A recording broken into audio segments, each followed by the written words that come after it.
Okay, Revelation chapter 1. And so we are continuing to go through all the verses in the Bible where we find the word mystery or mysteries.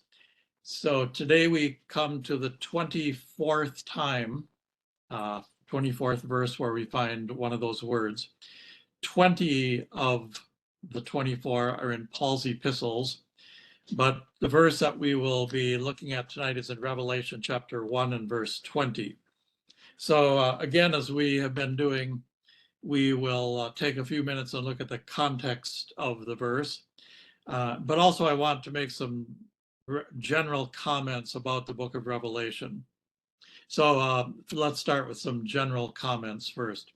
So there are endless interpretations of things in the book of Revelation, as I'm sure you all know, and many, many different ways to approach the book. So one of the important issues, and one of the things that you have to decide if you're going to come to any conclusions about the teaching in the book of Revelation, is you have to determine if the book of Revelation is speaking about past events, present events, or future events, or some combination of those. So we won't spend a great deal of time on this, but for example, many of you know there's a view called the preterist view. And the preterist view, with many, many passages in the Bible that some of us would believe are prophetic of future events, they interpret those passages as having already been fulfilled. And so in the book of Revelation, the preterist view is that much of the book of Revelation has already been fulfilled in the first century. And so if you read a commentary or hear someone speaking about the book of Revelation, it would be important to know what viewpoint are they coming from. And that's one viewpoint. Then another viewpoint is the historical view. And it's somewhat similar to the preterist view in that the historical view sees the book of Revelation fulfilled through history. So not so much in the first century as in the preterist view, but kind of extending through history. They see the book of Revelation, much of it having already been fulfilled. Excuse me. So, for example, we won't look there now, but in Revelation chapter 10, it talks about a great angel. And in the historical view, many interpret that great angel in chapter 10 to be the Reformation, the Protestant Reformation. So again, they come up with different times and ways in which they think these things have been fulfilled through history. And then there's the futurist view, and the futurist view usually sees the book of Revelation as being entirely about the future, except the first 3 chapters. So those would be 3 major viewpoints or ways that people approach a book of Revelation. So again, before you spend a lot of time reading or listening to somebody on the book of Revelation, you would want to know which of those views do they have on the book. As for me, I believe that the entire book of Revelation is regarding the future fulfillment of prophecy, including the first 3 chapters. So I would disagree with the futurist view about concerning the first 3 chapters. Okay, then, so that's one big issue is, do you view the book as being fulfilled in the past or through history, including in the present time, or as future? Okay, then a second important issue is whether the book of Revelation is to be taken literally or symbolically. And certainly there is symbolism in the book of Revelation. I don't think you can deny that. But I believe that most of the book of Revelation is to be understood literally. So many of those who take the view that it's mostly symbolic, they just become very fanciful in their imagination. Even like, as I just mentioned a moment ago, that the great angel in chapter 10 is the Protestant Reformation. You have to use a lot of imagination, I believe, to come up with that idea. So I again believe that most of it is to be taken literally. And the passages that are symbolic, I believe it's quite clear that they are speaking symbolically. In fact, the verses that we will look at tonight would be an example of that. And also the symbols they stand for something literal. So even if it's a symbol, the symbol represents something literal. So I don't believe that the book of Revelation is full of all kinds of fanciful, symbolical language that we can't understand, or that we have to use our imagination to try to come up with some meaning. I believe anything that is symbolic in the book of Revelation is explained in the book of Revelation. And again, the verses we look at tonight will be an example of that. Or you can find other passages that will explain the symbols. You can go back to the book of Daniel or Ezekiel or other places and get the meaning of the symbol. All right, so that's a second issue. Is it literal or symbolic? Then a third issue is whether the book of Revelation is written in chronological order. And quite some time I talked about this, about Genesis chapter 49, and I won't spend a long time on that now, but many years ago when I was reading and teaching through the book of Genesis, when I came to chapter 49, I realized that that's the first extensive prophetic passage in the Bible. Well, certainly there's prophecy earlier going back to the beginning of the book of Genesis, but chapter 49 in Genesis is really the first extensive prophetic passage in the Bible.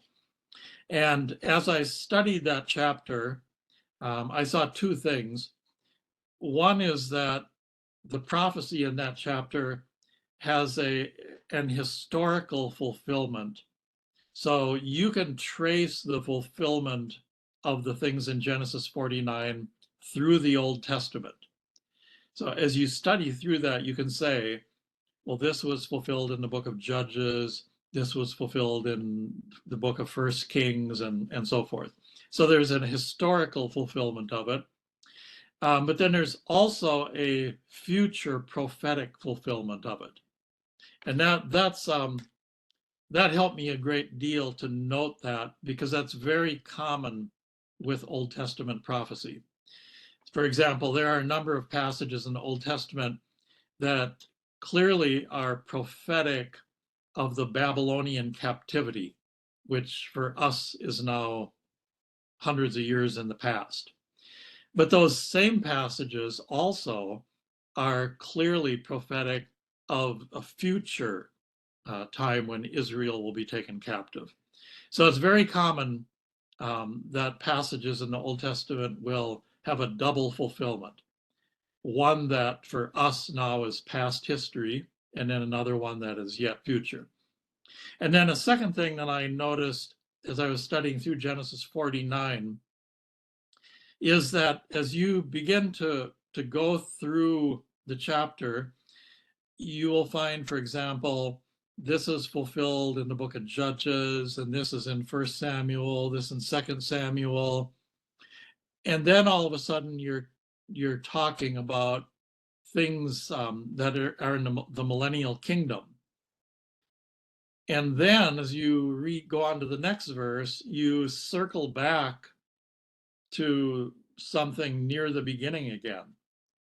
And so there's these repeated, and I don't know what term to call it. I know one person has called it looping parallelism, but you start at a certain point and you go to the end, and then you come back, not all the way to the beginning point, but you come back quite a ways, and then you again go to the end, and then again you come back, not all the way, but you come back a ways, and then again go to the end. And so there's this continual circling back.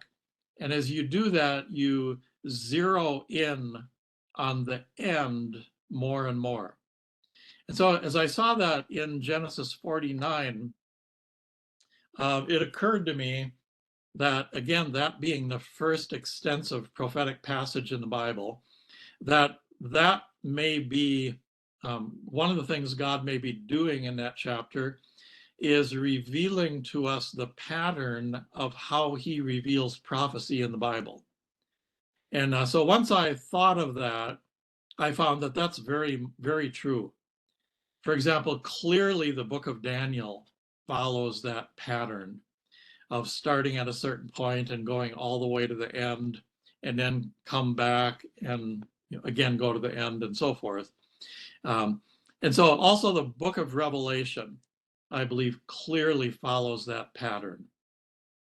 So before I studied Genesis 49, I was trying to understand the book of Revelation in chronological order, and it was just hopelessly confusing. But once I realized that it's not all in chronological order, but there's this coming back, looping back, circling back a number of times in the book, then it started to make sense to me. And so I believe I believe the book of Revelation is not in chronological order. Obviously, there are some chapters, or maybe 2-3 chapters here and there. For example, I believe chapters 19, 20, 21, 22, I believe those are in chronological order. But again, as you go through the whole book, you have to figure out at what point do you reach the end, and then again come back. And again, once you understand that, it'll be much easier to understand the book of Revelation. So I'm sorry if I can't explain that any more clearly, because you kind of have to study through it and show examples, but it's not in chronological order. All right, so look in the book of Jude for a moment. So I believe after the dispensation of grace comes to a conclusion, then the book of Revelation will come into effect. And it will, in a sense, read like a daily newspaper. The book of Daniel and the book of Revelation and certain passages they will be able to read those books and understand what's going on today and what's going to happen next and so forth. In Jude, the book of Jude, Jean Gross, would you read verses 14 and 15? And Enoch also, the seventh from Adam, prophesied of these, saying, Behold, the Lord cometh with 10,000s of his saints, to execute judgment upon all, and to convince all that are ungodly among them of all their ungodly deeds which they have ungodly committed, and of all their hard speeches which ungodly sinners have spoken against him. All right, so of course, the book right before the book of Revelation is the book of Jude. And I believe the order of the books in the Bible is important. So the book of Jude leads us into the book of Revelation. And so the verses that Jean just read speak of the coming judgment when the Lord comes. And then you come to the book of Revelation, and the book of Revelation gives great details about that judgment when the Lord comes. And then also in the book of Jude, once again, Richard, would you read verses 24 and 25? Now unto him that is able to keep you from falling, and to present you faultless before the presence of his glory with exceeding joy. To the only wise God, our Savior, be glory and majesty, dominion and power, both now and ever. Amen. All right, so if you look at these last two verses in the book of Jude, which Richard just read, then you come to the book of Revelation, which is designed to keep you from falling and to present you faultless before the presence of his glory with exceeding joy. That's what the book of Revelation is intended to accomplish. And also, if you look at those verses at the end of Jude, also the book of Revelation tells us about his glory and majesty, dominion, and power. So again, the book of Jude leads us into the book of Revelation. Then turn back for a moment to the book of Daniel. Daniel chapter 12.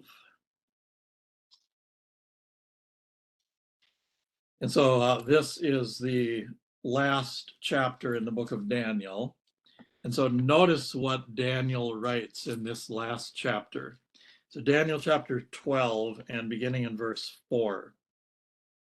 But thou, O Daniel, shut up the words and seal the book, even to the time of the end.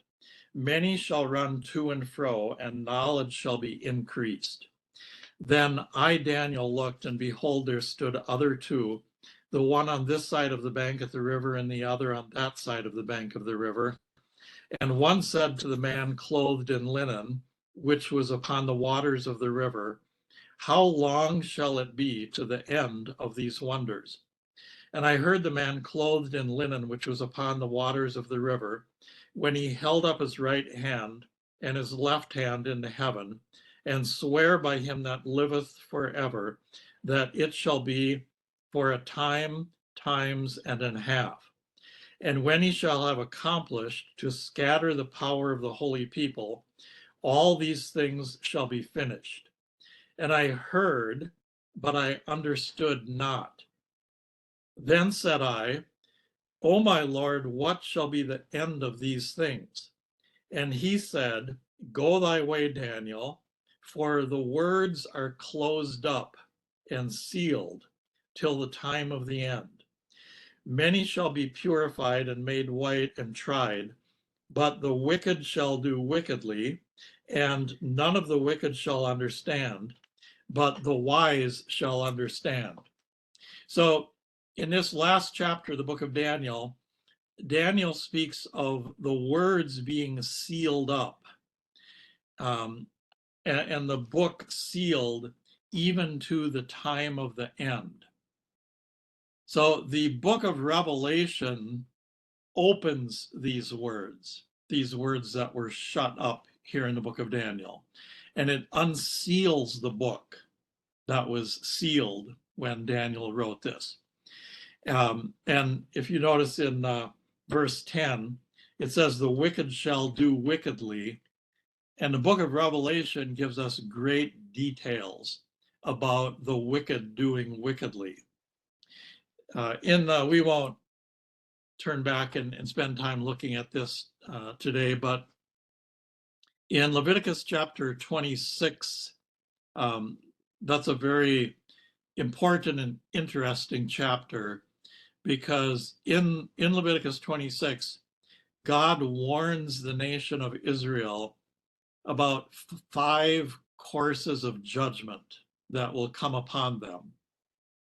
And you can trace those 5 courses of judgment through Israel's history, and then it extends also into future things that have not yet been fulfilled.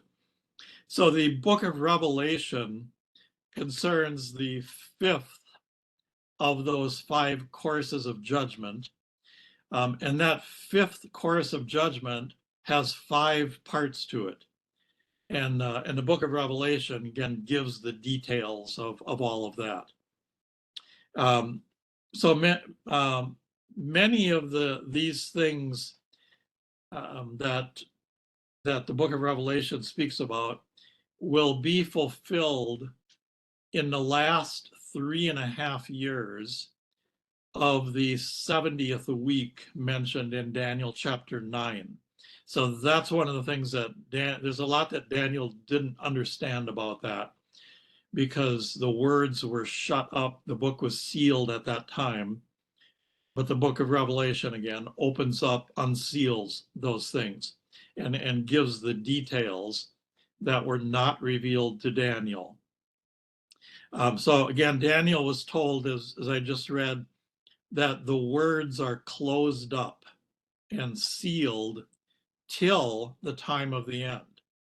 So Daniel is told there will come a time when these words will be opened up and the book will be unsealed.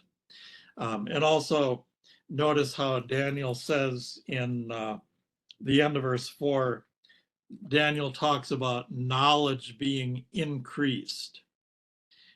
So that's referring to future revelation that would be given. For example, in Matthew chapter 24, Luke chapter 21, and the books of Hebrews through Revelation. Those all greatly increased knowledge built upon what Daniel wrote. All right, then let's go to the book of Revelation. And one other kind of general comment I want to make before we look at the passage we're going to look at tonight in chapter 1 is I want you to notice Revelation chapter 1 and verse 1. It says, the revelation of Jesus Christ, which God gave unto him to show unto his servants things which must shortly come to pass. And he sent and signified it by his angel unto his servant John. So you will hear many, many times people will refer to this as the book of Revelations, plural. Or even many preachers will say, open to Revelations chapter 10, and so forth. So note that it is not the book of Revelations, plural. That's not the correct title for the book, and it's misleading. Instead, it says in verse 1, it's the revelation, singular, one revelation, the revelation of Jesus Christ. So many people think it's revelations because there are many different things talked about in this book. And so they think, there's this revelation and that revelation and that revelation and so forth. But again, that's not the correct title. And the way that we should think about this is that it's the revelation of Jesus Christ. So this book is about Jesus Christ being revealed through his coming and then the establishment of his kingdom on the earth. And if you notice also then in verse 1, it says that this revelation was given unto his servant John. So we know who wrote the book. And it says in verse 1 that it concerns things which must shortly come to pass. Now, it's important to understand what John means, because many Christians would read that today and say, John said these things would shortly come to pass, but now we're many hundreds of years later, and still many of these things, I believe really none of them, have yet come to pass. So when John says in verse 1, things which must shortly come to pass, that does not mean that these things will come to pass shortly after John wrote the book, but rather the books of Hebrews to Revelation all take us into the future after the dispensation of grace. We're going to come right back to Revelation, but turn to the book of Hebrews chapter 2. Hebrews chapter 2, and Meg, would you read verse 5?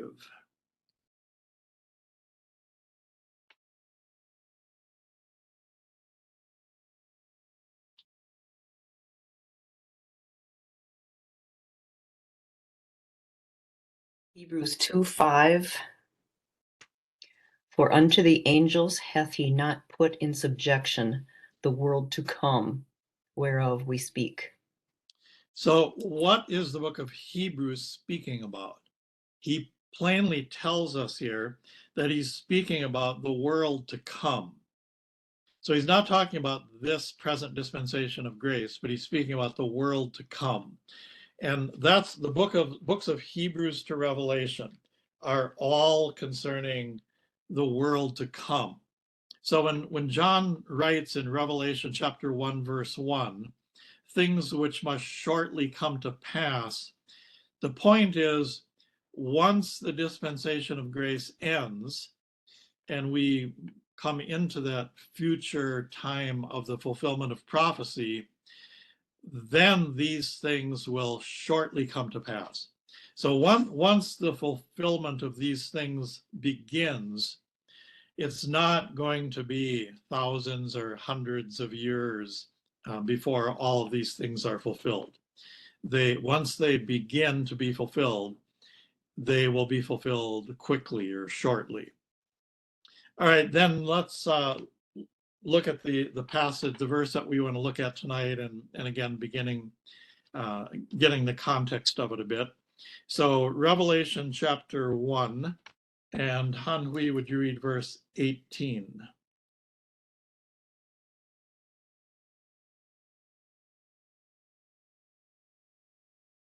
Revelation chapter 1, verse 18. I'm he that liveth and was dead, and behold, I'm alive forevermore. Amen. And have the keys of hell and death.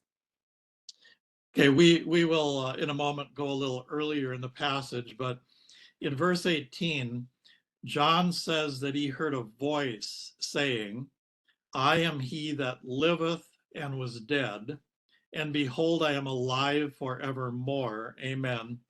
And have the keys of hell and death. So the reason I know that he's talking about here a voice that he heard is, if you go back earlier in the chapter, in Revelation chapter 1, Sharon, would you read verse 10?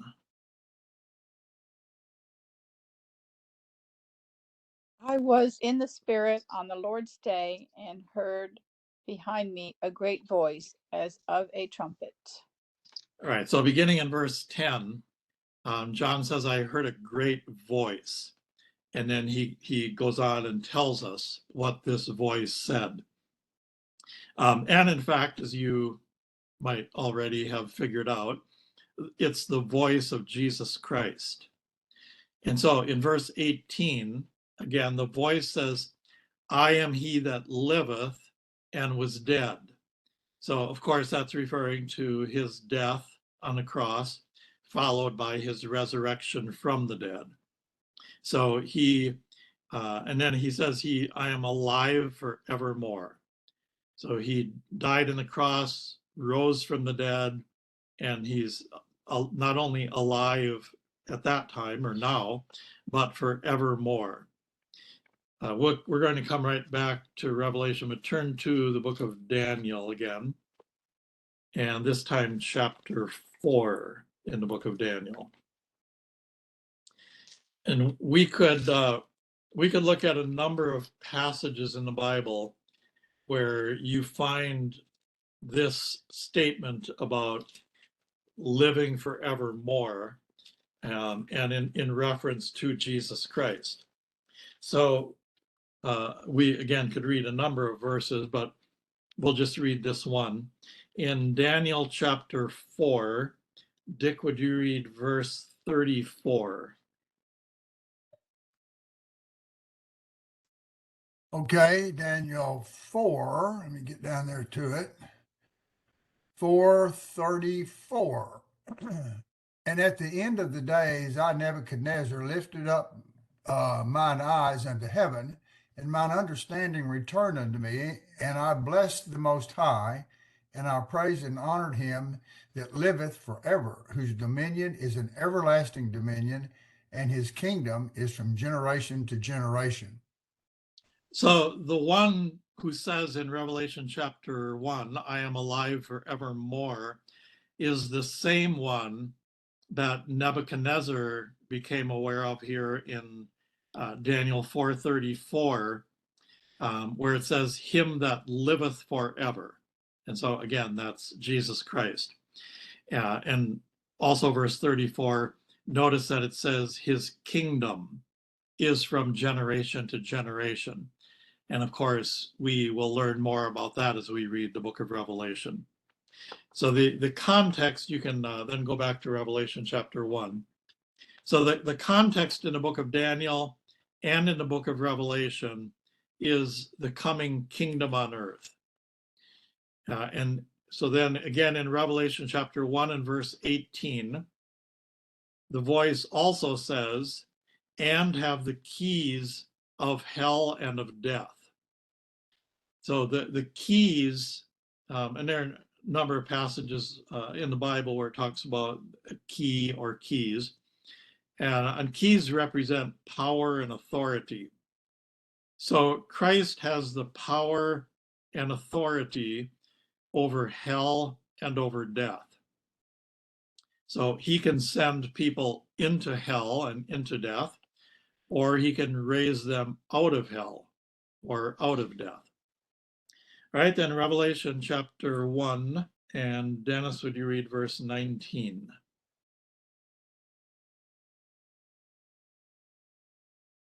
Right? Hang on here. My Bible did something weird here. Hang on. All right, the things which thou hast seen, and the things which are, and the things which shall be hereafter.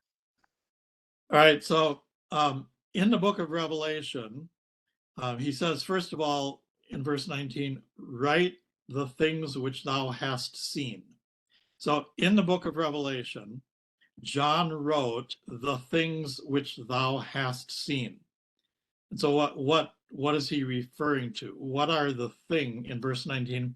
What are the things which thou hast seen? So if you go back earlier in this chapter, again, earlier we read verse 10, where he hears this great voice. So that's something that he hears. But then if you begin in verse 12 and notice here what he saw. So verse 12, and I turned to see the voice that spake with me.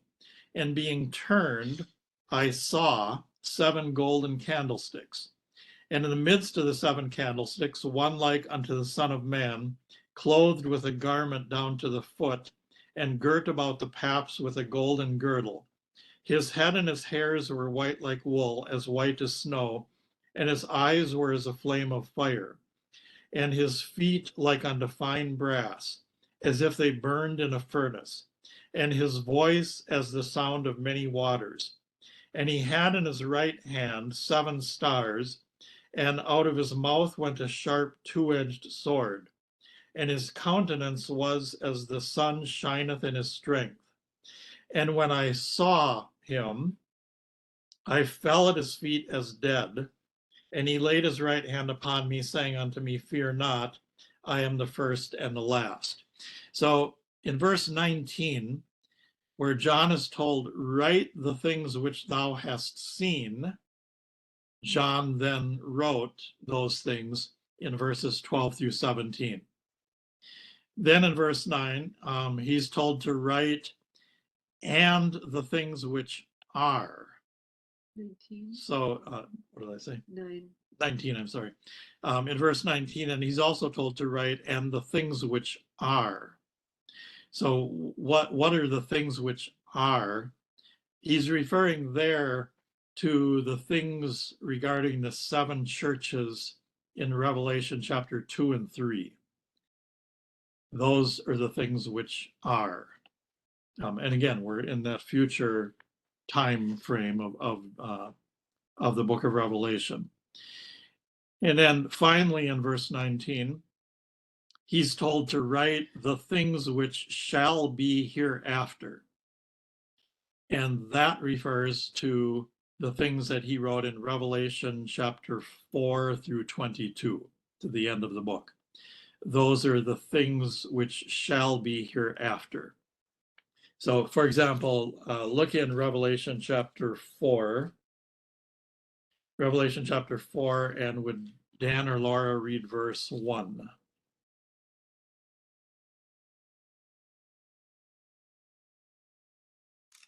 Revelation 4:1.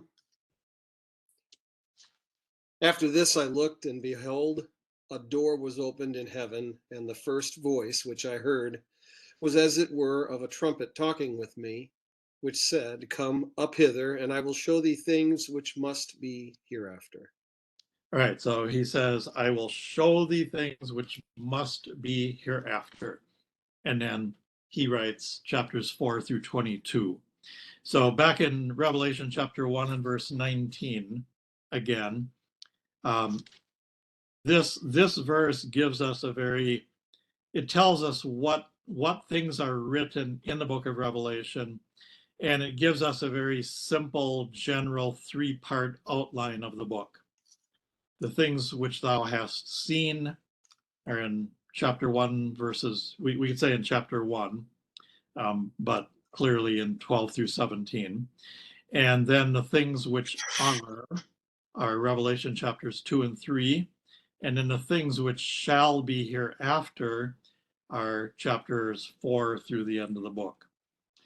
All right, then, so that brings us into Revelation chapter 1.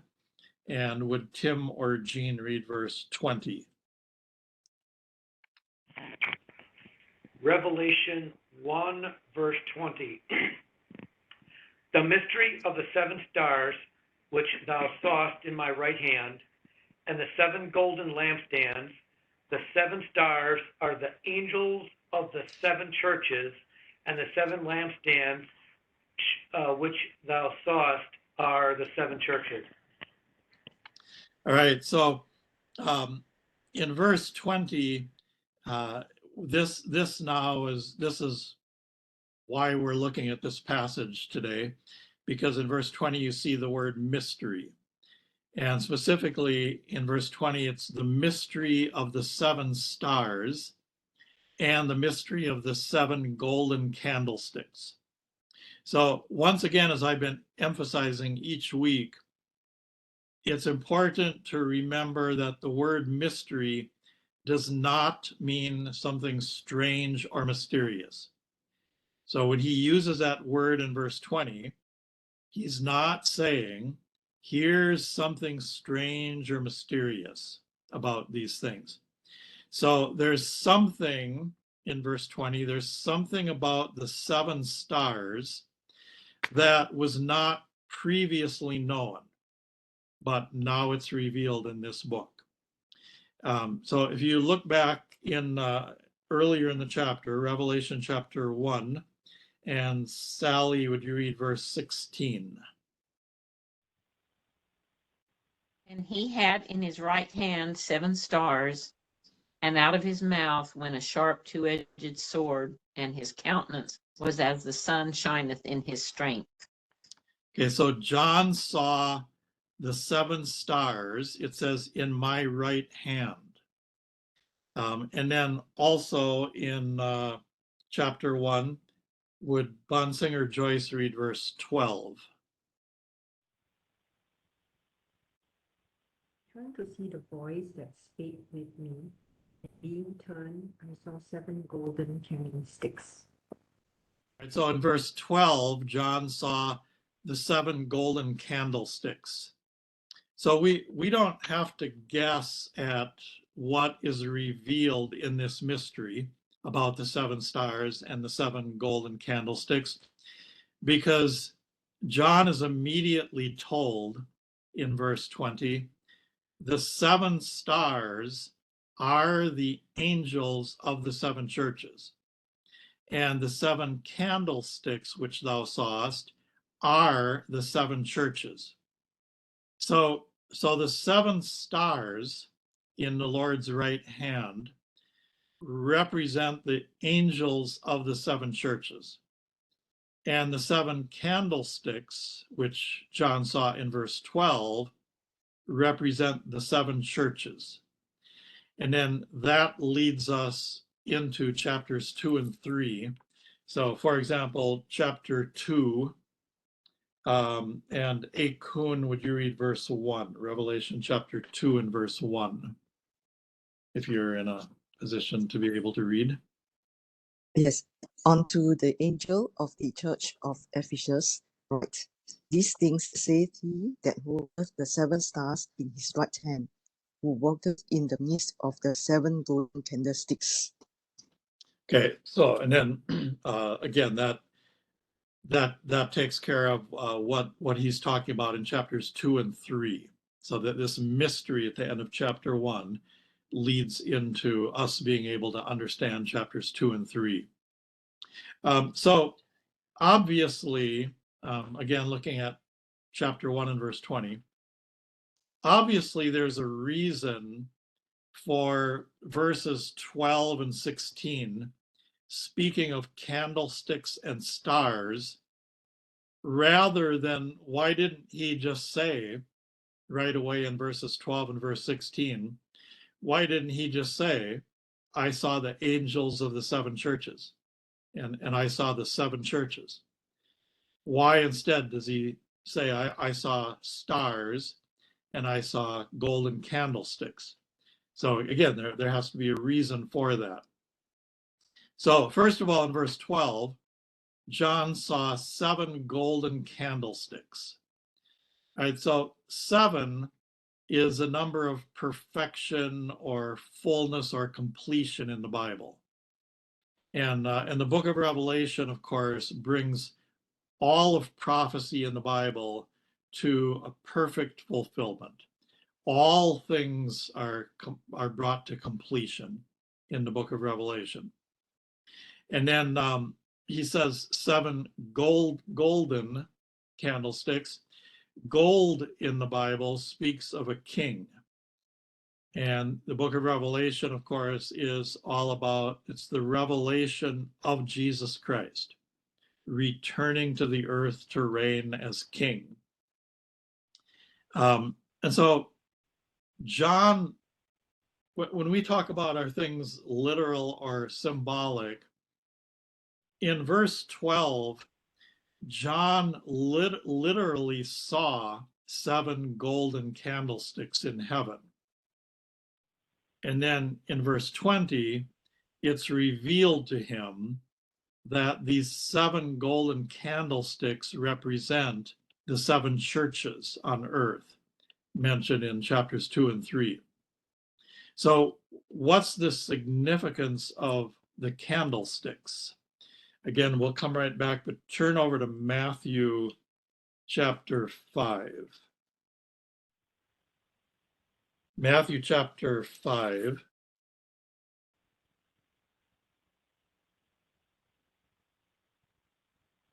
Matthew chapter 5, and Dominic, if you are able to read, would you read verses 14 through 16 in Matthew 5?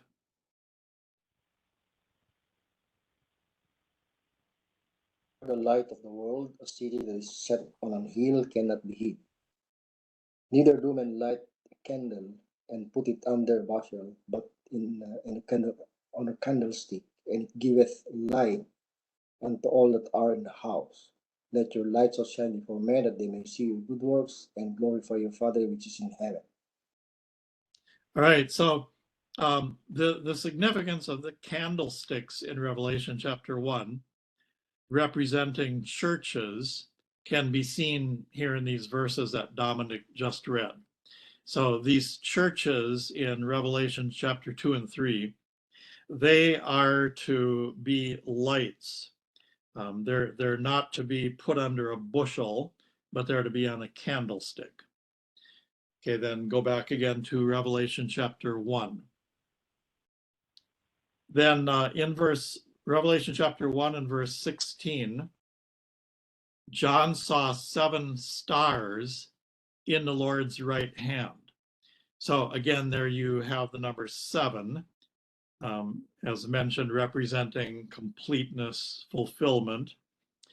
And so again, in verse 16, John literally saw Jesus Christ with 7 stars in his right hand in heaven. And then it's revealed to him in verse 20 that they represent the angels of the 7 churches. Now, there are several passages in the Bible where angels are referred to as stars. There also are many passages in the Bible where stars are the sort of stars that you can see in the sky tonight.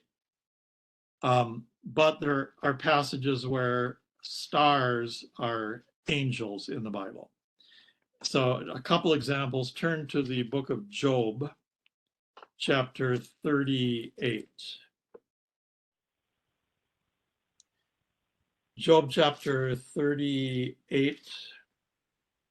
And this passage takes us back to creation. And notice Job chapter 38 and verse 7. When the morning stars sang together, and all the sons of God shouted for joy.